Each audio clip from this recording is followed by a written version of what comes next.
नमस्कार. संवाद प्रतिवाद या आमच्या विशेष कार्यक्रमामध्ये आपल्या सगळ्यांचं मनापासून स्वागत. गेले 1.5 ते 2 वर्ष आपल्या सगळ्यांचं आयुष्य कोरोनानं व्यापून टाकलेलं आहे, झाकळून टाकलेलं आहे. कोरोना काळामध्ये प्रचंड नुकसान झालं असं एकही क्षेत्र नाही ज्याला कोरोनाचा फटका बसला नाही. शैक्षणिक क्षेत्राला सुद्धा प्रचंड मोठा फटका बसलाय, कारण 1.5 वर्षातील जवळपास 1.5 वर्ष सगळ्या शाळा महाविद्यालये बंद आहेत.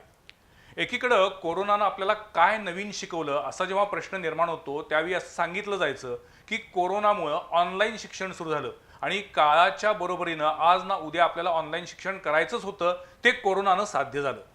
पण गेल्या 1.5 वर्षानंतर आता हे लक्षात आलेलं आहे की ऑनलाईन शिक्षण ही अंतिम उत्तर नव्हे. किंबहुना शिक्षणाचा जो एक प्रभाव असतो, शिकण्याची जी एक पद्धत असते, शिकण्याचा जो एक आनंद असतो, त्याच्यासाठी ऑनलाईन शिक्षणाचा उपयोग नाही.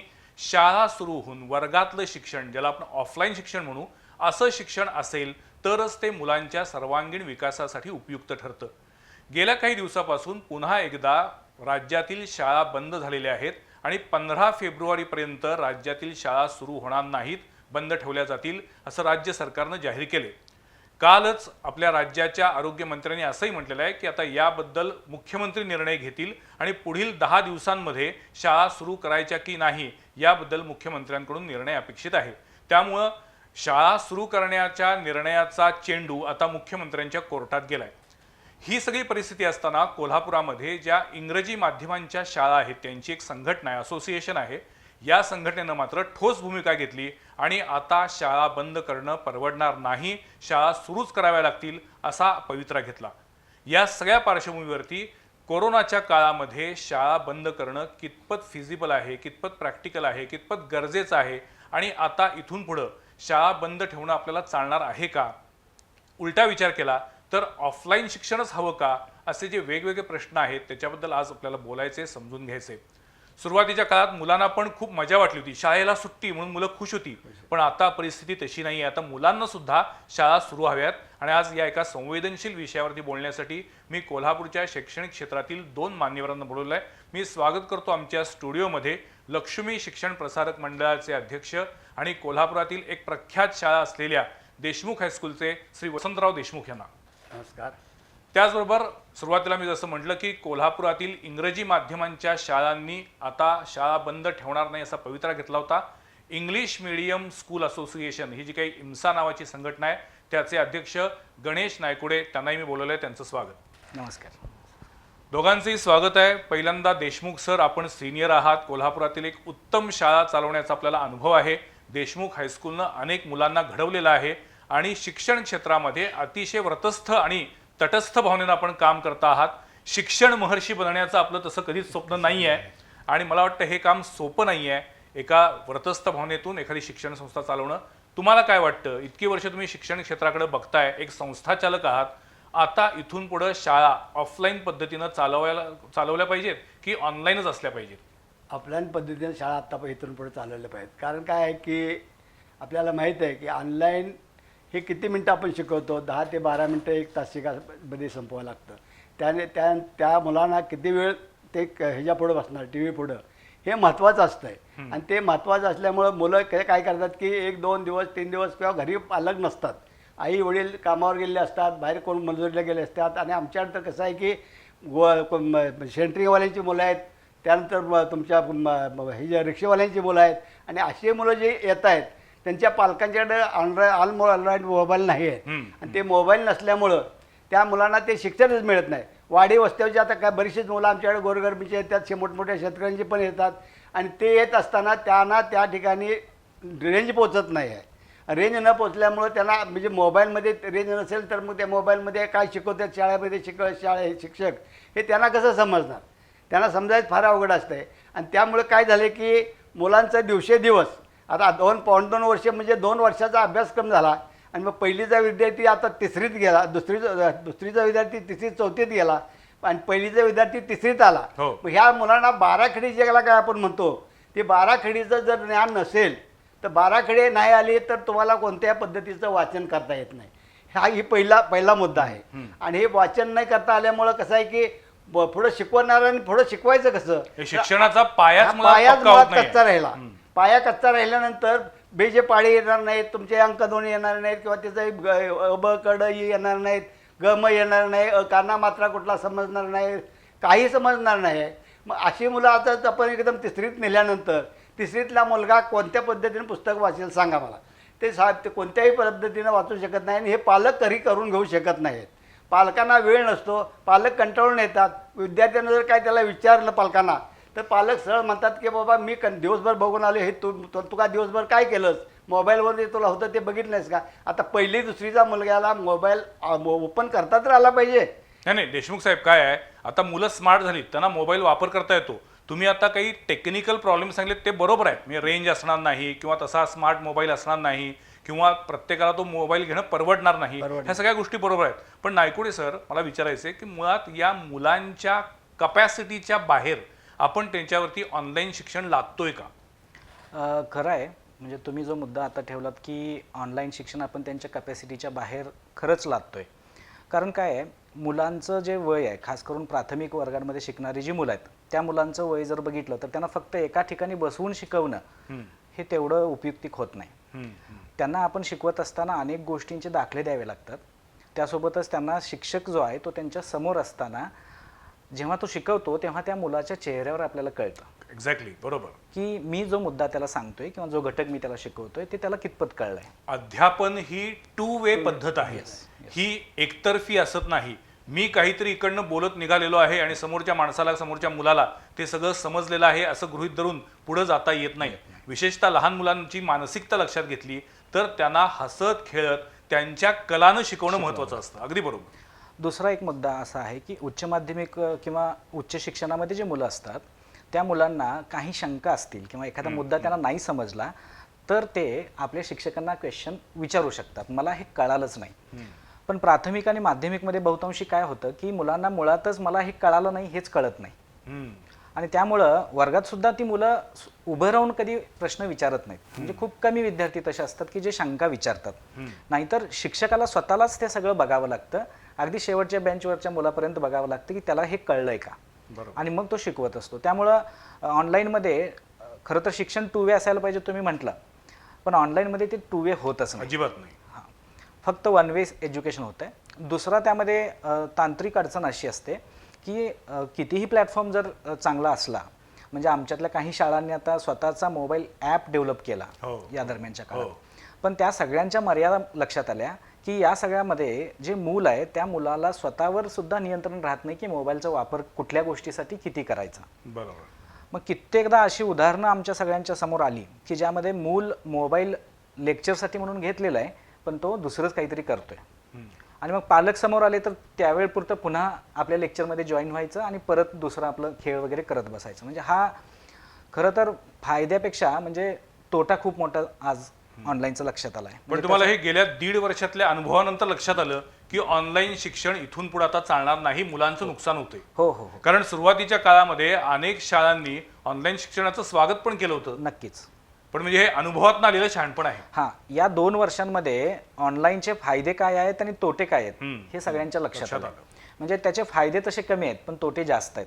आणि दुष्परिणाम असे दिसून आले की अगदी वर्गातला हुशार असा जो विद्यार्थी होता तो सुद्धा मोबाईलच्या अति वापरामुळं किंवा आता ॲडिक्ट झालेत. म्हणजे हे एक नवीन ॲडिक्शन आलं आहे आजच्या जनरेशनमध्ये, मोबाईलचं ॲडिक्शन. म्हणजे मुलांना अशी परिस्थिती आज आहे की मुलांनी जर मोबाईल त्यांच्या हातातून काढून घेतला तर आदळआपट करायला चालू करतात. मुलं चिडचिडेपणा मुलांच्यामध्ये यायला लागलाय. म्हणजे ही गंभीर बाब आहे. आणि आज सगळे प्लॅटफॉर्म, सोशल मीडियाचे प्लॅटफॉर्म आपण जर बघितले तर ते अशा पद्धतीनं डिझाईन केलेले आहेत की बघणारा युजर जो आहे तो त्यांच्यापासून सुटून बाजूला जाऊच नाही. यूट्यूब असेल किंवा इतर पण नेटफ्लिक्स सारखे आहेत की ज्या ठिकाणी युजर सोडून जाऊ नये. आणि मुलांच्यासाठीचे जे गेम बनवलेत ते तर एवढे घातक आहेत की मुलं कशी त्यामध्ये वाहत गेलेत ते त्यांना सुद्धा कळत नाही. बरोबर. अनेक दुष्परिणाम लक्षात आले. एकतर मुलांना या इतर गोष्टींचा खूप परिणाम झाला. कित्येकदा ऑनलाईन साईट्सवर मुलं, ज्या साईट्सवर मुलांनी जायला नको अशा साईट्सवर सुद्धा मुलं गेलेली आहेत. आणि पालकांचं लक्ष असायचं नाही.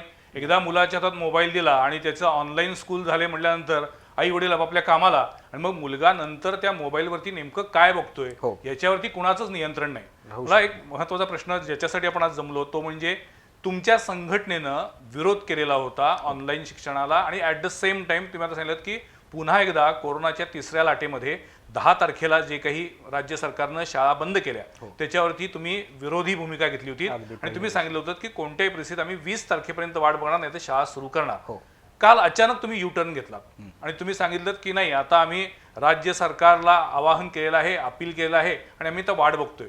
म्हणजे मग तुम्ही एक पाऊल पुन्हा मागे आलात का सरकार पुढे? तुमच्यावरती काही दबाव आला का? हां, खरं तर जेव्हा आपण शाळा म्हणून आणि शैक्षणिक संस्था म्हणून नेतृत्व करत असतो, समाजाचा खूप जबाबदार घटक म्हणून आपल्याला काम करावं लागतं.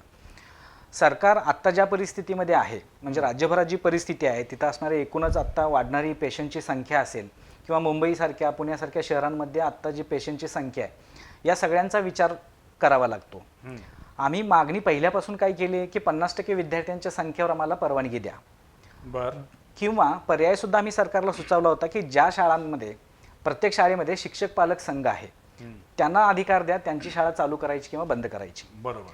दरम्यान जेव्हा आम्ही हे निवेदन दिलं, म्हणजे मला सांगायला अभिमान वाटेल की 10 तारखेपासूनच आपण शाळा बंदला विरोध केलाय. आणि संपूर्ण महाराष्ट्रात कोल्हापूर हे पहिलं शहर आहे किंवा पहिला जिल्हा आहे की ज्यांनी या शाळा बंदला विरोध केला आणि मग महाराष्ट्रभर त्याचे पडसाद उमटले. आम्ही एक पाऊल मागं का आलो, तर जेव्हा आम्ही या संदर्भातून जिल्हाधिकारी साहेबांना भेटलो, परत स्थानिक लोकप्रतिनिधींना भेटलो, त्या सगळ्यांनी आम्हाला याबाबतीत सकारात्मक प्रतिसाद दिला. बरं. त्या सगळ्यांचं म्हणणं आहे की तुम्ही जो मुद्दा घेतलाय तो मुद्दा आम्हाला रास्त आहे, मान्य आहे.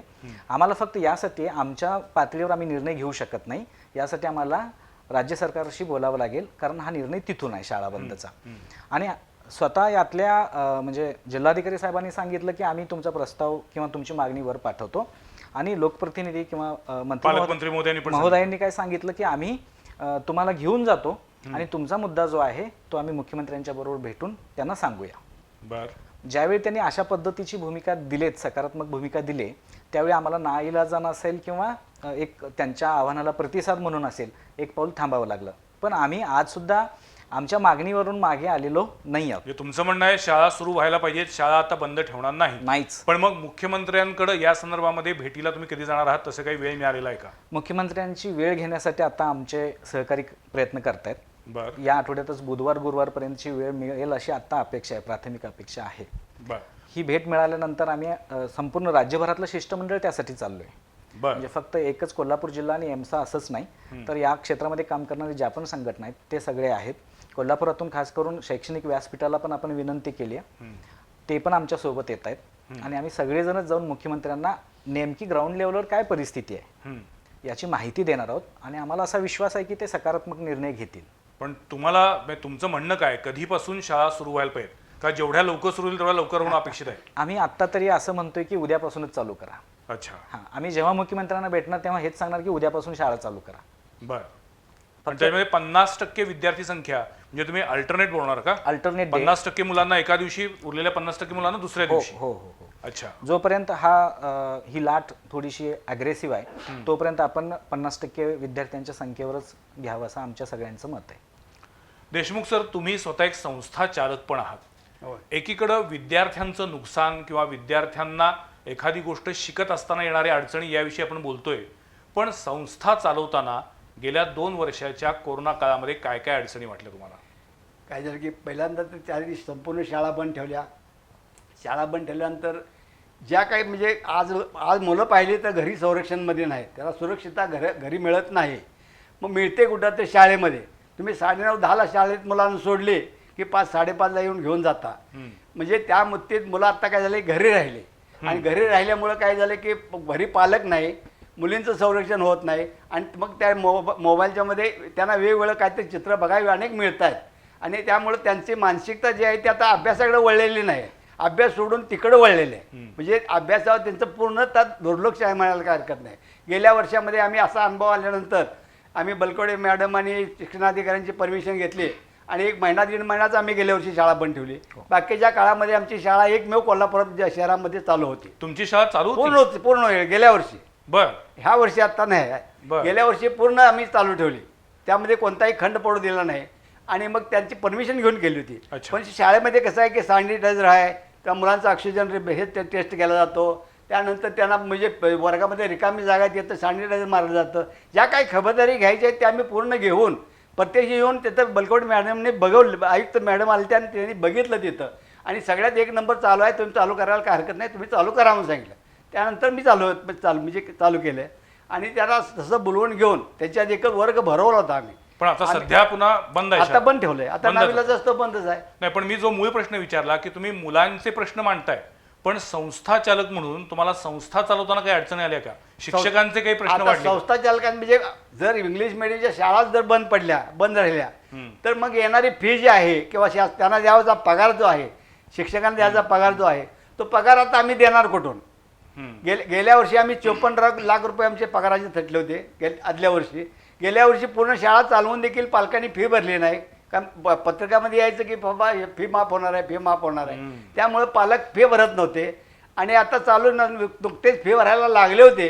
तेवढ्यामध्ये लगेच आता हा निर्बंध आले आणि ह्या निर्बंधामुळं फी थांबली. मग आता पुढं पैसे शिक्षकांना पगार द्यायचे कुठून? आज कसं आहे की ग्रामीण भागातून आलेली मुलं आहेत किंवा मुली आहेत, ह्या इथं भाड्याच्या घरात राहतात. मग शाळेत शिक्षकांना पगार किती असतोय? 10,000, 15,000, 20,000 ह्याच्या पुढं पगार नाही येत खाजगी इंग्लिश मिडियमच्या शाळेतले. कुठे इथे मोठ्या शाळेतनी ते 25पर्यंत गेले असतील, पण तो बाकीच्या या आमच्या ज्या शाळा आहेत त्या 20,000 ज्यातल्या आहेत.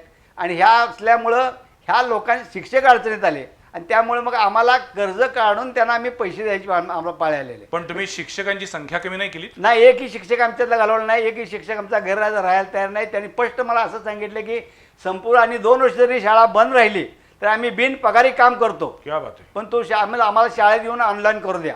आणि शाळेत ऑनलाईन करायचं असते. ऑनलाईनची पद्धत कसं आहे की ते डायरेक्ट येतून फळ्यावर शिकवायला चालू करतो.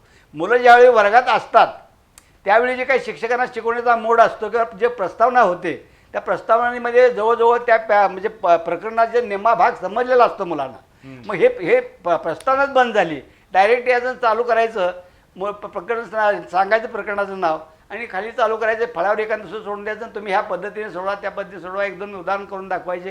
ह्या पद्धतीनं मुलं कधी शिकत नाहीत, कारण शिक्षकांना देखील त्या पद्धतीनं शिकवताना मूड येत नाही. मुलं विद्यार्थी वर्गात असतील तर भरलेला वर्ग बघितले की एक प्रकारचा आनंद आम्हाला, जसं शाळेत मुलं यायला लागली किंवा शाळा सुटताना मुलं जाताना बघतो ते आम्हाला आनंद होतो. तशाच पद्धतीनं ह्या म्हणजे अशा वर्गात हे ऑनलाईन पद्धतीचं शिक्षण बंद करून ऑफलाईन झालंच पाहिजे.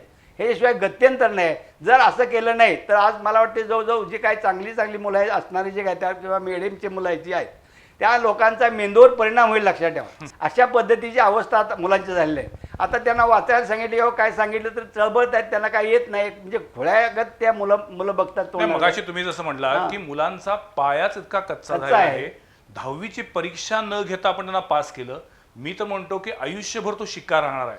म्हणजे कोरोना काळात पासआउट झालेली मुलं असं म्हणून त्यांना ते आयुष्यभर कारण नसताना त्यांच्याकडे बघण्याचा जो दृष्टिकोन आहे तो बदललेला आहे. सर्व्हिसमध्ये देखील त्यांना त्रास होणार आहे. Exactly. ज्यावेळी मुलाखतीला जातील त्यावेळी तुम्ही कोणत्या वर्षी 10वी पास झालात, कोणत्या वर्षी 12वी पास झालात, कोणत्या वर्षी आमची डिग्री घेतलीत, ह्या डिग्र्या विचारतील. त्या वेळेला तो काळ असेल कोरोनाचा, त्या काळातल्या लोकांना बाजूला केलं जाणार. त्यांची मुलाखत नावाला घेतली जाणार आणि नको आहे त्या मुलांना तिथं भरतीला घेतलं जाणार. सरांच्या मुद्द्यामध्ये मला ॲड काय करावं होतं की सगळ्यांना ऑनलाईन शिक्षण देतोय म्हणजे शाळा चालू आहे असं जे वाटतंय, हा पहिल्यांदा दृष्टिकोन आपण बदलायला पाहिजे. यामध्ये काय आहे, शाळा म्हणजे फक्त अभ्यासक्रम आणि शिकवणं एवढंच नसतं. ती एक इकोसिस्टम आहे, एक परिसंस्था आहे. तिथं मूल फक्त शिक्षकांनी जे पुस्तकात दिलं आहे तेवढंच शिकतंय असं नाही होत. मूल जेव्हा शाळेमध्ये येतं तेव्हा तिथं अनेक घटक असतात. बरोबर. सहविद्यार्थी असतात, इतर शिक्षक असतात, शाळेमध्ये ग्रंथालय असतं, कम्प्युटर लॅब असतोय, प्लेग्राऊंड असतं. या सगळ्यामधून मूल जेव्हा वावरतं तेव्हा प्रत्येक घटकाकडून ते काहीतरी शिकत असतं. शेकडो गोष्टी आहेत शाळेमध्ये की ज्यामधून मूल प्रत्येक वेळी शिकत असतं. शाळा ही मुक्त हस्ते उधळण करत असते मुलांच्यासाठी. मग हे सगळं ऑनलाईन मधून मिळू शकत. अगदी खरं आहे. म्हणजे केवळ अभ्यासासाठी शाळेत यायचं असं नाहीये. शाळेमध्ये जे अवांतर जे काही उपक्रम सुरू असतात, वेगवेगळ्या पद्धतीच्या स्पर्धा असतात, स्पोर्ट्स ऍक्टिव्हिटी असतात, या सगळ्या बंद झाल्यामुळं मुलांच्या वाढीवरती खूप मोठा परिणाम झालाय. हे अजूनही अनेक पालकांच्या लक्षात येत नाहीये. पुण्या मुंबईमध्ये अजूनही कित्येक पालक म्हणतायत की आम्ही आमच्या मुलांना शाळेत पाठवणार नाही. कोरोनाची खूप मोठी भीती आहे तिथं. त्यामुळं पालकांना असं वाटणं साहजिक आहे. पण ॲट द सेम टाइम आपण मुलांना किती दुबळं बनवतोय, आपण मुलांचं किती नुकसान करतोय हे त्यांना कळत नाहीये. मला सांगा, आता आपण दुसरी बाजूकडून विचार करूया की कोरोनाची भीती आहे हे खरं आहे. मग अशा वेळेला तुम्ही जेव्हा शाळा सुरू करूया म्हणताय त्यावेळी तुम्ही त्याचा काय विचार केलाय? कोरोना होणार नाही मुलांना, कोरोनाची लागण होणार नाही, याच्यासाठी काही तुम्ही विचार केला आहेत का? काही ठोस उपाययोजना करणार आहात का? हो, निश्चितच. आमची मागणीच पहिल्यांदा 50% विद्यार्थी जेव्हा आपण म्हटलोय तेव्हा हा विचार त्यामध्ये लक्षात येतोय. आम्ही सगळेच वर्ग किंवा पण सगळेच सर आता विद्यार्थी खरं सांगू का तुम्हाला, म्हणजे ते सोशल डिस्टन्स ठेवलं म्हणूनच कोरोना पासून रोखता येतं असं नाही नाही नाही आहे, नाही. असं आमच्यात अजिबात आम्ही नाही. 2-2 बसून शिकवले. हा, म्हणून म्हटलं नाही, कारण दुसरी गोष्ट अशी आहे की अनेक मोठमोठ्या स्टार्सना, बॉलिवूडमधल्या स्टार्सना कोरोना होतोय. ते काही कुठल्या गर्दीत जाऊन फिरत नाही, नसतात, नाही. पण त्यांना का कोरोना होतो? त्यामुळे आता हे दुसरी त्याच्या पुढची बाजू असं आहे की आता कोरोना हा आपल्या लाईफस्टाईलचा भाग होणार आहे. हो हो हो म्हणजे अनेक डॉक्टर सांगतात की आता कोरोना सह आपल्याला जगायचं आहे, जगायला पाहिजे. पण प्रिकॉशनरी जे मेजर्स आहेत ते घेतले पाहिजे. घेतले पाहिजे. तसं शाळेमध्ये तुम्ही काय प्रिकॉशन 50% हा त्याच्यावरचा अंतिम सोल्युशन नाहीये. मी सांगतोय ना. एक तर आम्ही 50%ची मागणी एवढ्यासाठी केली की विद्यार्थी संख्या जर मर्यादित असेल तर प्रत्येक विद्यार्थ्याकडे लक्ष देता येईल. ओके. जे पण रिसोर्सेस स्कूलमध्ये आहेत त्या सगळ्या रिसोर्सेस आपण सॅनिटाईज करू शकेन. त्यासोबतच मुलांना ते देताना पूर्ण सॅनिटाईज करून त्यांना देता येईल. वर्गामध्ये मुलांना सोशल डिस्टन्सिंग मेंटेन करता येईल. आणि विद्यार्थी संख्या तसं बघितलं तर आत्ता जेवढे पण स्कूल आहेत त्यामध्ये साधारणतः प्रत्येक वर्गामध्ये 30 ते 40 विद्यार्थी संख्या असते. पूर्वीप्रमाणे 100, 125, 120 असे विद्यार्थी संख्या तर नसतातच. 30 ते 40 विद्यार्थी हे असतात. तुम्ही तुमच्या इंग्रजी माध्यमाच्या शाळेत म्हणताय. हो. आमच्याकडे प्रायव्हेट हायस्कूल सारख्या शाळेत गेल्यानंतर 100, 150, 150 मुलं आहेत. 100. तर 30 ते 40 विद्यार्थी असतात. त्यामधले आपण 50% विद्यार्थी जर एका दिवशी बोलवले तर 15 ते 20 विद्यार्थी जर आपल्या सोबत असतील तर त्या शिक्षकांना ते विद्यार्थी प्रत्येक विद्यार्थ्याकडे वैयक्तिक लक्ष देता येतं.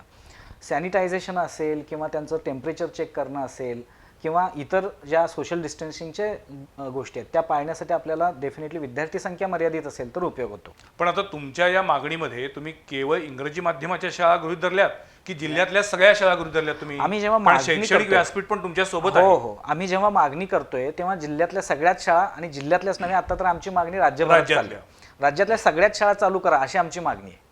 त्यामध्ये फक्त इंग्रजी माध्यमाच्या चालू करा आणि बाकीच्या करू नका असं काही नाही आहे. पण आता आणि यासाठी आम्ही सगळेच राज्यभरातले जेवढे पण शिक्षण क्षेत्रामध्ये काम करणाऱ्या संघटना आहेत त्या सगळ्यांनाच आम्ही आवाहन करतोय की आमच्यासोबत या, आपण मुख्यमंत्र्यांना हा विषय सांगूया. पुढच्या 4-5 दिवसामध्ये मुख्यमंत्री महोदयांनी तुम्हाला बोलवलं, चर्चा झाली आणि त्यानंतर सुद्धा कोरोनाच्या परिस्थितीचा विचार करता शाळा सुरू करता येणार नाहीत असा जर निर्णय दिला तर तुमची भूमिका काय असेल? इंग्लिश मिडियम स्कूल असोसिएशन म्हणून आमची भूमिका आहे की जरी परवानगी नाही दिली तर आम्ही शाळा चालू करणारच आहोत. आता कुणाचंही ऐकणार नाही. बर. जेव्हा आम्ही राज्य पातळीवर जातोय, इतर सर्व संघटनांना एकत्रित घेतोय, त्यांच्यासोबत एक शिष्टमंडळ घेऊन आम्ही जातोय, तर त्या सगळ्यांचे मतं सुद्धा घ्यावी लागणार आहेत. तर आमची भूमिका ही शाळा चालू करण्यासाठीच आहे, करायचीच आहे.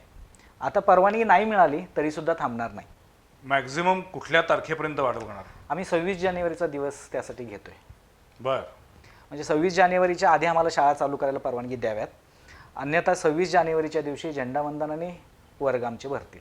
पण आता सध्या तरी राज्य सरकारनं 15 फेब्रुवारीपर्यंत शाळा बंद ठेवा असा आदेश दिलाय. विचार करतो म्हटलेत 15 दिवसात.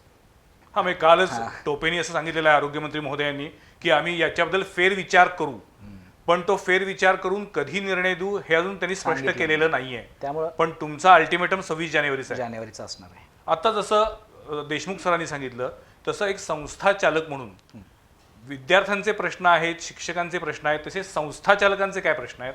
फी मिळत नाही तेव्हा पगार कसे करायचा एक प्रश्न आहे. त्या पलीकडे जाऊन काही प्रश्न आहेत का?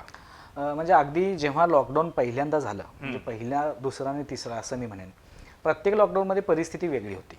बर. पहिल्या लॉकडाऊनमध्ये हे सगळंच अनभिज्ञ होते. आम्ही संस्थाचालक सगळे अनभिज्ञ होतो. परिस्थिती काय आणि याला कसं टॅकल करायचं हे कळत नव्हतं. आणि जसं आत्ता सरांनी सांगितलं की शाळा जेव्हा मुलं येतात आणि जातात तेव्हा आमचं मन आपोआप भरतं. आम्हाला दुसऱ्या सगळ्या गोष्टी या दुय्यम आहेत, पण सगळ्यात महत्त्वाचे म्हणजे विद्यार्थी शाळेत यायला पाहिजे. इमारती आणि वर्गखोल्या जेव्हा मोकळ्या होत्या तेव्हा येणारं प्रेशर जे संस्थाचालकावर होतं ते खूप मोठं होतं. त्यानंतरचा विषय जेव्हा आता एवढी दिवस मुलं शिक्षणापासून दूर राहिले, त्यांना कुठल्या ना कुठल्या माध्यमातून शिक्षण द्यायला पाहिजे. मग त्या परिस्थितीमध्ये शिक्षक घरी होते, संस्थाचालकांना सुद्धा त्यांना थेट संपर्क करता येत नव्हता आणि ऑनलाईन सारखं जे माध्यम समोर येत होतं हे सगळ्यांनाच नवीन होतं. तसं म्हणजे संस्थाचालक म्हणून सगळ्यांना नवीन होतं.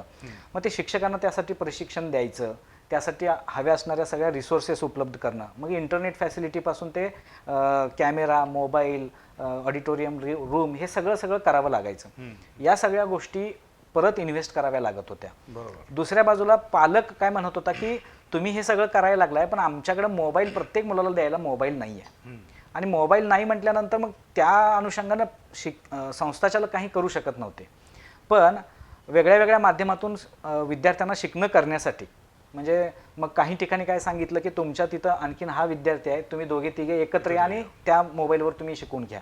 अशा पद्धतीचे पर्याय त्या ठिकाणी काढावे लागले. शिक्षकांच्याकडे काही अँड्रॉइड मोबाईल्स होत्या नव्हत्या किंवा इंटरनेट फॅसिलिटी त्यांच्याकडे नव्हती, तर त्यांना त्या रिसोर्सेस उपलब्ध करून द्यायला लागल्या. हा सगळा पहिल्या याच्यामध्ये पार्ट होता. दुसऱ्या लॉकडाऊनमध्ये परिस्थिती बऱ्यापैकी या सगळ्या रिसोर्सेसची प्रॅक्टिस झालेली होती. म्हणजे टीचरांना त्यासाठी ट्रेन करावं लागत नव्हतं. टीचरांना ऑलरेडी ते म्हणजे चांगलं ते आता ट्यून झाले होते त्यासोबत. दुसऱ्या लॉकडाऊनमध्ये परिस्थिती अशी आली की त्याचं नाविन्य संपलं आणि वास्तव समोर यायला चालू झालं. बरोबर. दुसऱ्या लॉकडाऊनमध्ये.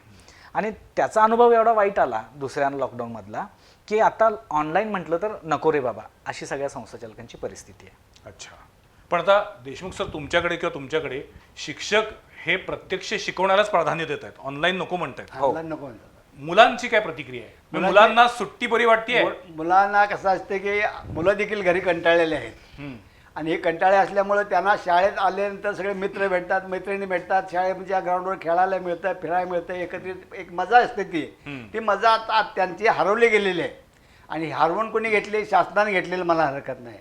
शासनाने घेतलेले आता हे बाबा मुलंच आता ग्राउंडवर आल्यानंतर त्यांचं चेहरा कायम प्रफुल्लित असतात, म्हणजे हसतात खेळत मजेत असतात सगळे. आणि त्या पॉझिटिव्ह एनर्जीमुळेच कदाचित त्या मुलांना कधी कोरोना फिरकत पण 3000 विद्यार्थी माझ्याकडे आहेत. 3000 विद्यार्थ्यामध्ये एक तरी एक विद्यार्थी आतापर्यंत पॉझिटिव्ह यायला पाहिजे होता, एकही आला नाही. तुमच्या शाळेतला एकही आला नाही. शाळा सुरू असताना हो. बर. मग आणि 2-2 मुलं एक बेंचवर बसवून शिकवले, एक नव्हे. डिस्टिंक्शन वगैरे तुमचं काय भानगड, हे भानगड बाजूला ठेवा. आता घरी गेल्यानंतर आपले काय एक घर, कित्येकांच्या घर बघा 2 खोल्या असतात, 3 खोल्या असतात. त्या घरामध्ये 6 माणसं 5 माणसं एकत्र वावरतात, जेवाय बसताना एकत्र बसतात. मग त्यांना कोरोना होत नाही सर्वांना. काय असतं की माणसाच्या काहीतरी आपल्या आतल्या हृदय शरीराच्या रचनेवर मला वाटतं ते कोरोना हल्ला करत असेल, शरीराच्या आणि मनाच्या. मनाच्या. तुमची भावना ठेवा की बाबा भारतातल्या 20 सैनिकांनी 40 लोक मारले म्हणजे आपले खंबीर होते. तसं आपण त्या शत्रूला हरवण्यासाठी, आपला शत्रू कोण आहे? कोरोना. त्याला हरवण्याची मानसिकता आपण विद्यार्थ्यामध्ये थोडं सुरुवातीला जर केली. पहिल्या दिवशी आम्ही पहिल्यांदा 2-3 दिवस मुलं कमी, पहिल्यांदा कमी, पहिल्या दिवशी 50% आली, दुसऱ्या दिवशी 70% आली, तिसऱ्या दिवशी अशी वाढत गेले. 5व्या-6व्या दिवशी जवळ सगळे विद्यार्थी यायला लागले. तुम्ही कोरोना आपल्याकडे येत नाही, काय काळजी करायची कारण नाही. हे जर आपण सातत्यानं म्हणत गेलो तर खरोखरच येत नाही. थोडक्यात काय आहे की मुलांच्या मधली पॉझिटिव्हिटी वाढवण्याचा प्रयत्न आणि करताय. आम्ही सुरुवातीला ज्यावेळी देशमुख सर, आता मला यांच्याकडनं जाणून घ्यायचंय की मला एक मुद्दा सांगतो मी, की बा मी ज्यावेळी एवढे हे विद्यार्थी संख्या आहेत, पालकाला काय वाटतं की हा माझा मुलगा, मी त्याचा पालक आहे. आम्ही पालकांना सांगितलेलं आहे की बाबा माझे जे तुमचे जे विद्यार्थी आहेत हे माझे पण हे आहे, मी त्याचं पाल्यत्व स्वीकारलेलं आहे. नक्कीच. तुमचं पालक मुलांचं नाही पण तुमचं देखील मी स्वीकारलेलं आहे, लक्षात ठेवा. माझ्या शिक्षकांनी तर मी माझ्या भावाप्रमाणे, बंधूप्रमाणे, बहिणीप्रमाणे वावरतोय, वागवून घेतोय. हे प्रत्येक वस्तू ते पाहतायत आणि ते पाहिल्यानंतर त्यांना एक प्रकारचा आनंद होतो, तर आपला बी आनंद वाटतो त्याच्यामधून. नाही, तुमची भावना खूप चांगली आहे. पण नायकुडे सर, मला मगाशी जो विचारायचा प्रश्न की आता पालकांमध्ये पण शाळा सुरू व्हाव्यात ही भावना वाढीस लागलेली आहे, निदान कोल्हापुरात तरी. तर आता पालकांचा तुमच्या या आंदोलनाला किंवा तुमच्या स्टँडला कितपत सपोर्ट आहे? जेव्हा आम्ही पहिल्यांदा प्रेस कॉन्फरन्स घेतली आणि आपण सगळ्यांनी त्याला प्रसिद्धी दिली, तेव्हा पालकांचे आम्हाला फोन यायला चालू झाले. किंबहुना जेव्हा शाळा बंद म्हणून शासनाने परिपत्रक दिलं तेव्हापासूनच पालकांचे फोन यायला चालू झाले, सर काय पण होऊ दे पण आमच्या मुलाला तेवढं शाळेत येऊ द्या. अच्छा. हां, कारण आत्ता कुठं हा थोडंफार शिकायला लागलाय, त्याला चांगली सवय लागायला लागली आहे. मागच्या 1.5 वर्षामध्ये त्याचं खूप नुकसान झालंय आणि आत्ता त्याला चांगल्या सवयी सर यायला लागलेत. आणि आता लगेच त्याला बंद करू नका, तुम्ही काही करा, शिक्षकांना टीचरांना सांगा आणि आमच्या मुलाला तेवढं शाळेत घ्यायची व्यवस्था करा, बाकी तुम्ही काही करा. म्हणजे असं प्रेशर जे आहे ते आमच्या संस्थाचालकांच्यावर येत होतं. अच्छा. जेव्हा प्रेस कॉन्फरन्स झाली त्याच्यानंतर उघडपणे पालक फोन करायला लागले, व्हॉट्सअपला मेसेज करायला लागले, इथंपर्यंत की सर तुम्ही सांगाल तिथं यायला आम्ही तयार आहोत, पण शाळा चालू करायला पाहिजे. ओके. दुसरी त्यासाठी आम्ही एक इंग्लिश मिडियम स्कूल असोसिएशनच्या माध्यमातून सर्वे घेतला. बरं. आणि त्या सर्वेमध्ये आपण रँडमली 2500 पालकांचे रेफरन्सेस घेतलेत. मी तो तुमच्याशी शेअर करतो, ज्यामध्ये 91% पालक म्हणतात की शाळा चालू व्हायलाच पाहिजेत. बरं. म्हणजे बहुतांशी पालकांचं मत असं आहे की शाळा चालू व्हायला पाहिजेत. आता शाळा चालू नको व्हायला पाहिजे असे म्हणणारे जे पालक आहेत त्यांच्यामध्ये काय कोणत्या गोष्टी आहेत तर एकच मूल आहे हम्म. आणि आता प्री प्रायमरीमध्ये आहे, 1 वर्ष नाही गेलं तर काय होईल, असं विचार करणारे जे 8-9% पालक आहेत ते अगदीच प्री प्रायमरी सेक्शनमध्ये ज्यांची मुलं आहेत, नर्सरी, LKG, UKG, म्हणजे फार अजून काही त्यांचं शैक्षणिक नुकसान होणार होणार नाहीये नाही. असं ज्यांना वाटते ते आहे. आता माझ्या शेवटच्या टप्प्याकडे मी निघालो या टॉक शोच्या. त्याच्यामध्ये मला तुम्हाला विचारायचं की आपण शाळा सुरू करायला पाहिजे या मागणीसाठी ठाम आहात, हो पण शाळा सुरू झाल्यानंतर सुद्धा मुलांच्या परीक्षा पण व्हायला पाहिजेत. हो. त्या ऑनलाईन असता कामा नयेत, ऑफलाईन असल्या पाहिजेत आणि त्याचं मूल्यांकन हे जसं पूर्वी व्हायचं तशा पद्धतीनंच व्हायला पाहिजे. यावरती पण तुम्ही सहमत आहात का? नक्कीच. कारण 10वीची परीक्षा न घेताच अंतर्गत मूल्यमापनाच्या आधारे त्या मुलाला पास करायचं, त्या मुलाला गुण द्यायचे, हा प्रकार मी मगाशी जसं म्हटलं इथून पुढच्या कालावधीमध्ये चालणारा नाहीये, टिकणारा तर अजिबात नाही. त्यामुळे परीक्षा पण घेतल्या जाव्यात याच्यावरती पण तुमची काही भूमिका असणार आहे हो का? हो हो. परीक्षांच्या बाबतीत आपण मागच्या 2 वर्षांमध्ये काय केलं की आपण सगळेजण परीक्षा म्हटलं तर फक्त 10वी आणि 12वीवर फोकस केलाय. म्हणजे 10वी-12वी बद्दल बोललो पण इतर वर्गांच्या परीक्षांच्या बद्दल आपण कुणी चर्चा केली नाही. पण त्या पण महत्वाच्या आहेत तितक्या. हा, मला आज इथून हेच सांगायचं आहे की आपण कुठंतरी हा दुजाभाव करतोय, मुलांच्या मनामध्ये असा विषय देतोय किंवा असा एक त्यांना क्ल्यू देतोय की बाबा फक्त 10वीची आणि 12वीची परीक्षा तेवढीच, बोर्डाची परीक्षा तेवढीच महत्वाची आहे, शाळेमधल्या परीक्षा महत्वाच्या नाहीत, असा कुठंतरी मेसेज हे आपण चुकीचं देतोय. आहे एकदम. हे अगदी चुकीचं आहे. बरोबर. आणि त्याच्याही पुढे जाऊन आज सर जे परीक्षा आपण घेतो त्यामध्ये 2 प्रकार आहेत, एक संकलित मूल्यमापन आणि आकारित मूल्यमापन. म्हणजे पूर्वी आपण जेव्हा होतो तेव्हा फक्त पेपरमध्ये जे आपण लिहू आणि त्याला जे मार्क्स मिळायचे तेच तोच आपला रिझल्ट असायचा. पण आता जे आहे ते प्रत्येक मुलाचं निरीक्षण करावं लागतं. त्याच्या सवयी कशा आहेत, तो लिहितो कसा, तो वाचतो कसा, तो इतरांशी कोऑर्डिनेट कसा करतो, सोबतच त्याला या विषयाचं आकलन कसं आहे, त्याला कोणत्या विषयामध्ये जास्त रस आहे, त्याला अजून काय तयारी करावी लागणार आहे, या सगळ्याच्या नोंदी ज्या आहेत ना त्या शिक्षकांना ठेवाव्या लागतात. आणि हे कधी शक्य आहे सर? जेव्हा मूल शाळेत येईल, शिक्षकासोबत ते वेळ घालवेल तेव्हाच ते शिक्षकाला शक्य आहे. बरोबर. आणि त्यामुळं परीक्षा या फक्त पेपरमध्ये लिहायच्या परीक्षा नाहीत, तर आकारित मूल्यमापन, संकलित मूल्यमापनच्या माध्यमातून जे प्रत्येक विद्यार्थ्याचं आपण निरीक्षण करतोय आणि दर वर्षासाठी त्याचा जो रिझल्ट आणि रिपोर्ट बनवतोय तो खूप महत्त्वाचा आहे. त्याच्यातून आपल्याला कळतं, पालक म्हणून असेल किंवा आज सगळा समाज म्हणून असेल, आपल्याला कळतं की मूल आत्ता कुठल्या टप्प्यावर आहे. त्यामुळे प्रत्येक वर्गातल्या परीक्षा महत्त्वाच्या आहेत. त्यामुळे फक्त बोर्डाची परीक्षा झाली नाही झाली एवढ्यावरच आपण चर्चा करतोय, खालच्या वर्गांमधल्या परीक्षांची आपण चर्चा सुद्धा गरज केलेली नाही. नाही. खरं आहे. आणि अतिशय चुकीची आहे. त्यामुळे मुलांच्या मनात सर म्हणले तो महत्वाचा मुद्दा आहे की मुलांच्या मनातच जर परीक्षेबद्दल किंमतच राहिली नाही की या परीक्षेला काय महत्व नाही तर ते चुकीचं आहे. म्हणजे केवळ मार्कासाठी शिक्षण हे जसं वाईट आहे तसं कोणत्याच मूल्यमापनाशिवाय शिक्षण हे पण चालणार नाहीये. पण मग तुम्ही आता मग परीक्षा घेण्यासाठी ठाम आहात, पण मग आता पुढच्या कालावधीमध्ये जे काही 2 महिने मिळत आहेत त्यात तुमचा पोर्शन अभ्यासक्रम पूर्ण होणार का? का पुन्हा परीक्षा लांबणीवर पडणार का? तुम्ही मे महिन्याची सुट्टी देणार नाही? काय विचार केलाय?